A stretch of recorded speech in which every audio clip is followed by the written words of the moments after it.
What's up, everybody, and welcome to another fun-filled episode of Shock and Awe Toy Reviews. Woo-hoo! Two idiots, a camera, and a review. I'm Wilson. Next to me is the big man, Bearded Thunder himself, Mr. Berg. And in this episode, Mr. Berg, we are reviewing this Transformer. Who is it? This is Hasbro / Takara Tomy, or Takara Tomy / Hasbro movie masterpiece. Transformers Bumblebee movie? MPM-07. And for the first time, we finally have a live-action movie Bumblebee in the original Volkswagen Beetle mode that he should have been all along. Well, depending on six who you times ask. the charm? Yeah, doesn't matter. It's very cool to see. It looks like, from what I've seen in the trailers, that's how he's going to look. He may be a little more run down. The wheels are rubber, and they roll real nice. It definitely feels, in this mode, definitely like a masterpiece toy. The paint has this different kind of, it looks like a airbrush kind of, where it's darker here. Yep. And lighter on the top. If you look close, right there, you can actually see the actual Volkswagen logo on the hood. Even the lights are painted, and these headlights have clear plastic over them, I think. And the windows are tinted blue. Any thoughts?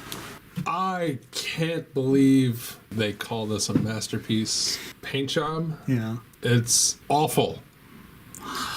What happened here? Yeah, well, it's two separate pieces, so So they forgot to paint this one? I guess. And then that's the straightest line ever I've seen on rusted paint. They did a much better job over here. It's not as bad.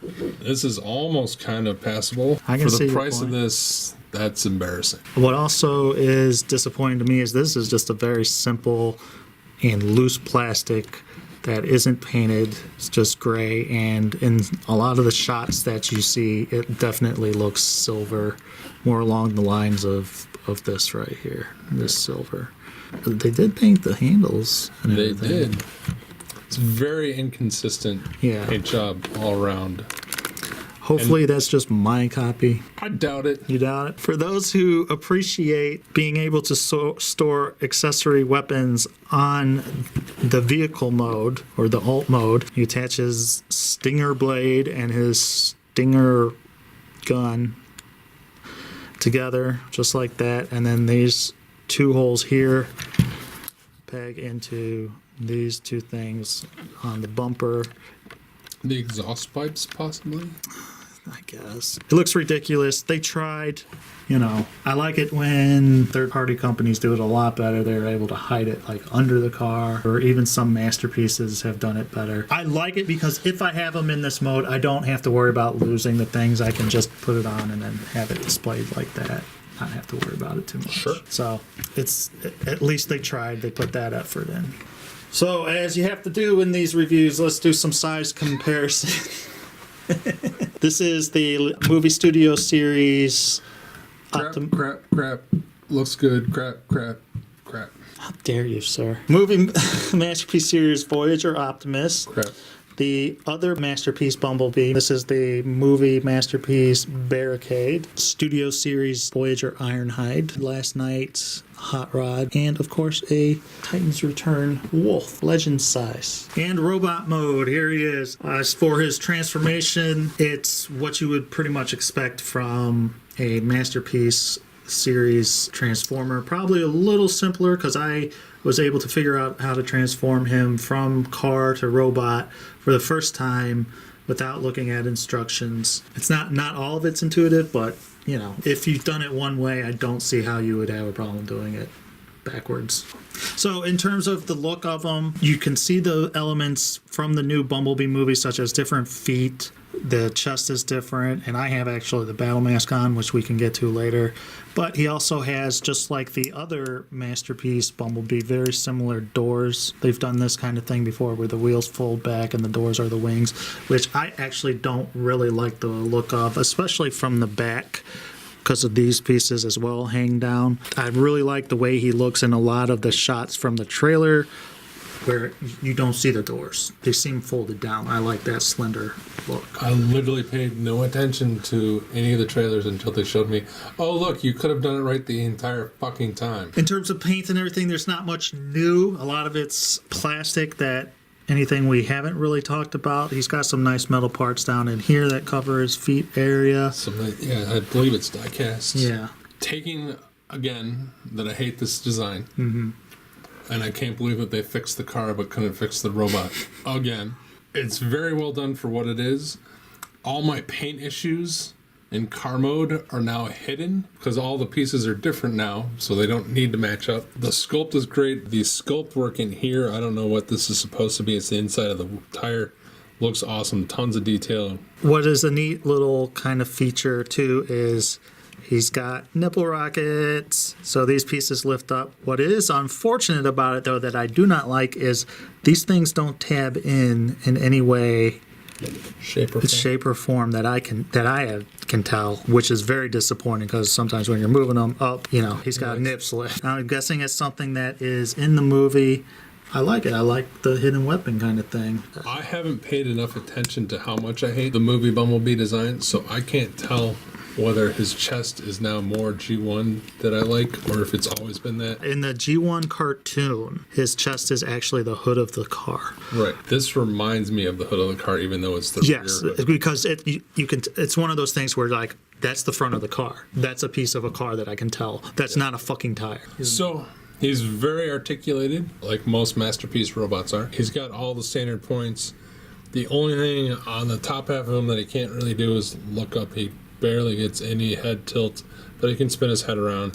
His arms are fully articulated. His thumbs is articulated pretty well. His first finger has a trigger finger. The other two are not articulated, just at the base knuckle. No ab crunch. Mm-hmm. Does have a waist. It's a little restricted by pieces in the back. Can bend his knees and such. He's got super awesome, crazy ankle tiltage. Mostly due to transformation, but he can crazy the A stance, as the kids like to call it. What you may have noticed is that going like this, he has crazy tight, nice, awesome, very well done ratchets. He doesn't have ratchets any other way except for in the knees, which are super soft. But there's nothing, and he's floppy. These are die-cast feet, and he needs outward ratchets. And his hips are already loose anyways, so. The thing that I liked is when I first saw him, I didn't think he'd be able to turn his wrists because of his giant forearm, but he can. 360.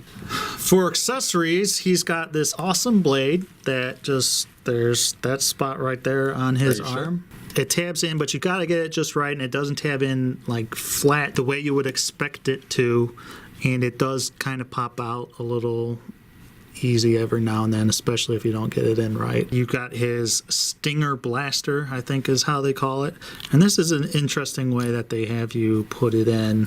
He kind of holds the gun, because, as I'm sure you know, Richard, in the movies, his gun transforms into his hand and vice versa. His hand transforms into his gun? No, I mean what I say. Okay. Do you? No. It ends up tabbing under here, and there you go. And then the last neat little piece is you do get his battle mask, which looks very cool, better than any of the other battle masks. His headpiece raises like that. You pull the battle mask off, and so then you see Bumblebee's cute little face there, but you're like, oh wait, he needs his horns, so they give you a second set of horns that plug in, tab, and then this piece goes down, and there you go. I kind of think they could have done the changing of faces better, either have it so the battle mask just snaps on over without having to lift the headpiece. It seems a little convoluted. So again, size comparison, you got Voyager Studio Series Ironhide, the Hot Rod Last Night toy, MPM, whatever number he is, the Masterpiece Bumblebee, the other movie Masterpiece, Titans Returns, Pounce here, and Rick's favorite Dinobot, Snarl. It's your favorite Dinobot toy too, right? By far my favorite Dinobot toy on this table. So, final thoughts time. I'm going to go ahead and start. I'm going to give him a 3.5. I surprisingly enjoy him. I will say this, Rick already is baffled by it. I am not a fan of the character Bumblebee. I hated the G1 version in the cartoon. I was not that big of a fan of the movie Bumblebee until last night when they showed that awesome, amazing scene in World War II, him and Hot Rod killing Nazis. I thought that was great, and I liked how he was kind of a badass with a hammer. I don't know why. So that version I liked. When I saw there was going to be a Bumblebee movie, I was like, oh, fuck, I'm not even going to bother seeing that. Then they released the trailer. and there's a lot of awesome shit in those trailers. I wanted a movie Volkswagen Bug Bumblebee, and that's what they gave. The toy does have its problems with these tabbing in, the loose hips. And what I didn't mention before is you can store his weapons back here along with the battle mask. But he's articulated, he's fun, transformation's not that bad. He's got a few of his problems. I think that has to do with this is a Hasbro Takara as opposed to like just Takara. He's probably a little overpriced for what you get, but I still have enough fun with him, and he looks good with some of my other movie stuff. I'm gonna give him a 1.5. Woo! Again, Rough! I hate this design. I'm not gonna hold it against the toy. That's what I'm gonna say. That better not be part of your score. I am going to hold against this toy the fact that none of the yellow paints are the same. His gun is yet another shade of yellow. They made the blade match. It's embarrassing. I expect a Masterpiece toy to be better than a regular Transformer toy.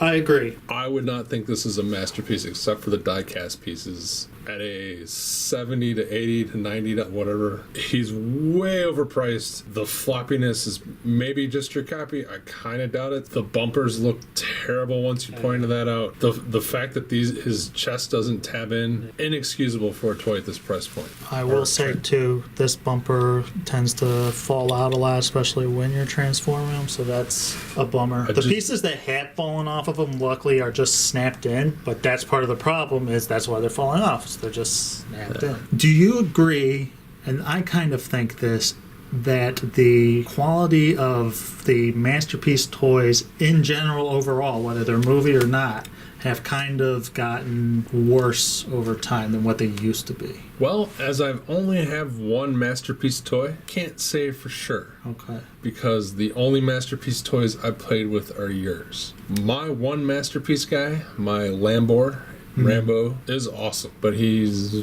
3, 4, 5 years old at this point. Also, most of the Masterpieces I played with are the movie guys, which have all been junk. They're not doing me any favors with the design I don't like by making a toy that should be better. I'm very interested to see if when I eventually am dragged to the movie. I'm not going to drag you to see it.